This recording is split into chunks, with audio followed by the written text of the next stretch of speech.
Hello G Squad, welcome back to the channel. What you're looking at right now is a wood opal, and it's the jumping off point for the nails we're going to be working on today.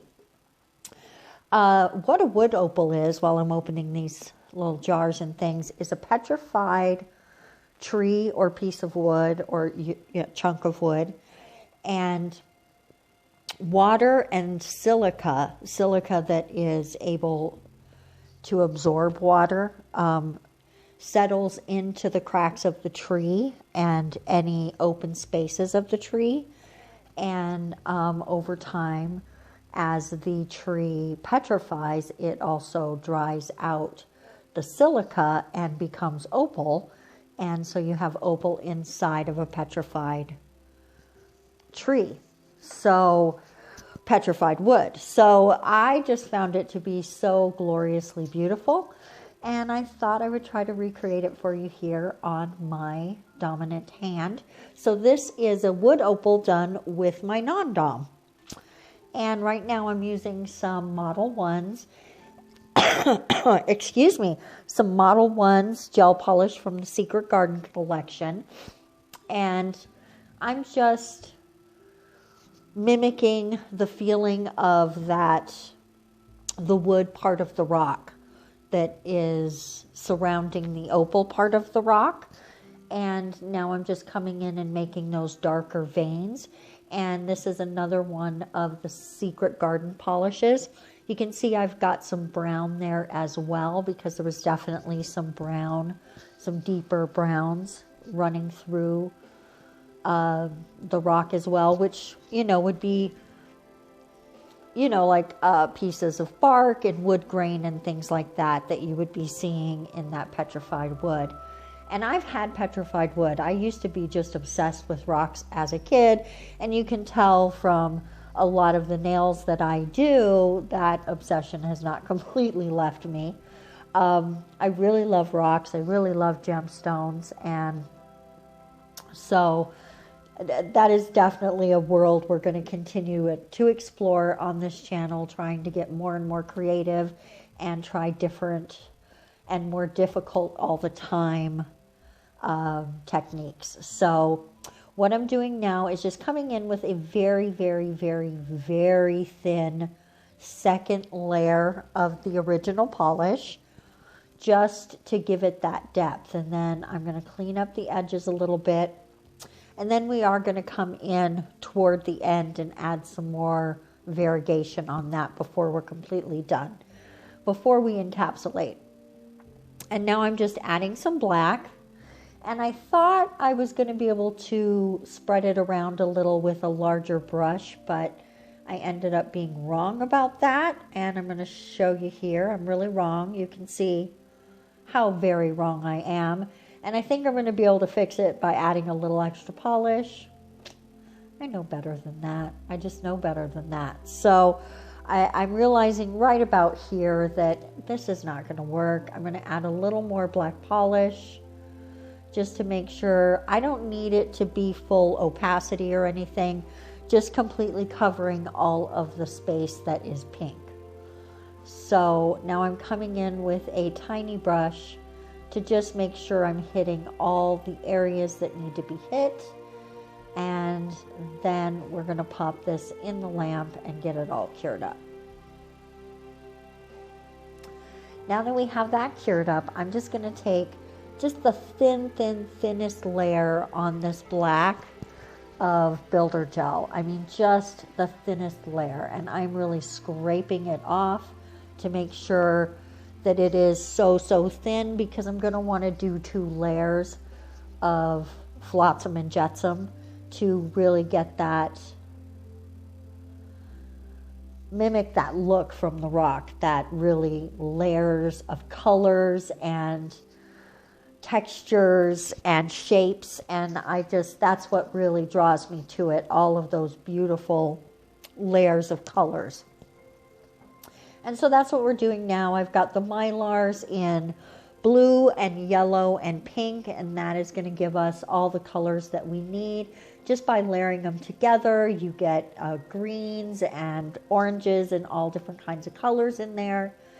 And then once we get it all the way we like it, we'll pop it in the lamp and then come back in, and you can see one of them did not cure down, but that's okay. It'll end up getting cured in the end. And coming in and doing the exact same thing. Very, very, very thin layer of gel over all of the stuff we already have laid down. And then we're going to come in and just add some cool stuff for a second layer and just get all those colors really popping. And I did like the purple and green glitter with this because to me the green really, really pops in the opal. That's the inspiration piece for this. So I really wanted to make sure that there were pieces of green in there that were just really in your face, right? And so I definitely feel like that aspect of it was pulled off 100%. I really am just responding to greens right now for some reason a lot. So now before I do the encapsulation, which I am going to do off camera, I'm just, like I said, I'm going to come in with a little more of that brown, run it up and down the nail just to really add a little more of that wood grain texture in there. It doesn't have to look exactly like wood grain because not all of it is going to show through the process of becoming petrified.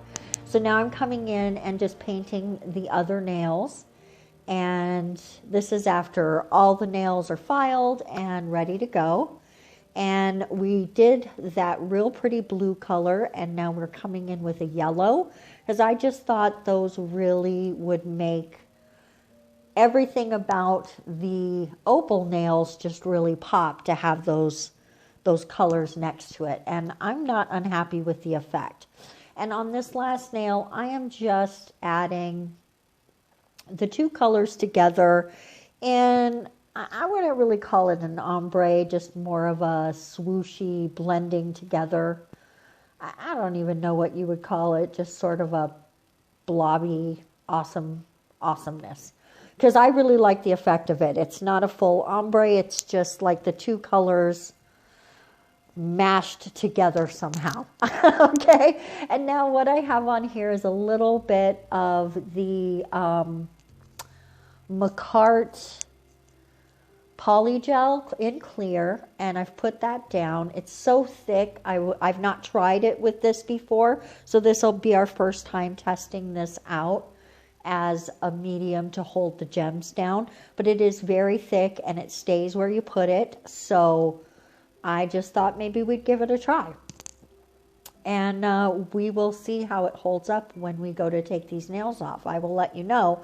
And I'm sure you'll see in all the upcoming videos, because this is my dominant hand, and you're going to see it in videos. So if something goes wrong, I'll let you know.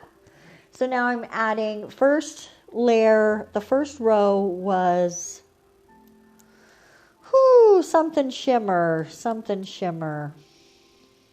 I forget.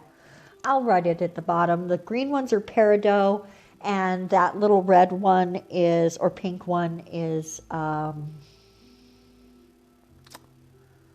forget, not ruby, but something else. It came in the set with the rubies. Now I'm just adding, I'm really bummed out this didn't zoom in.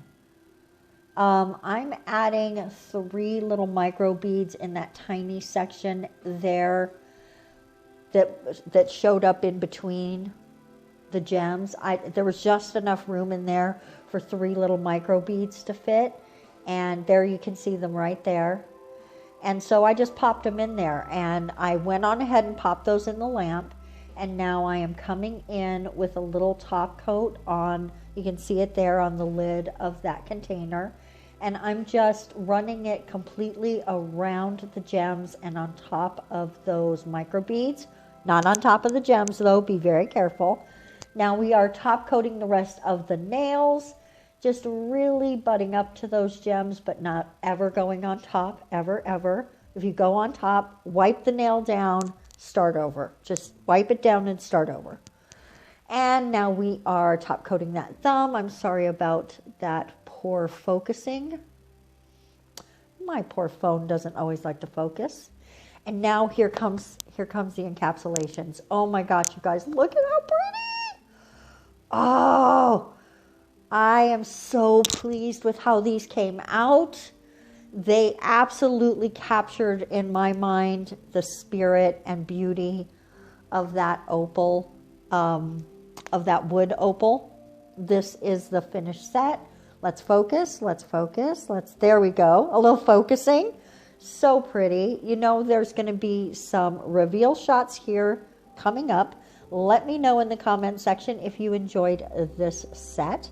Would you wear something like this, or is this a no-go for you? Let me know. While you're down there, don't forget to give us a thumbs up for encapsulated nails, and be sure to subscribe if you're new to the channel, because you don't want to miss a thing. We'll see you next time.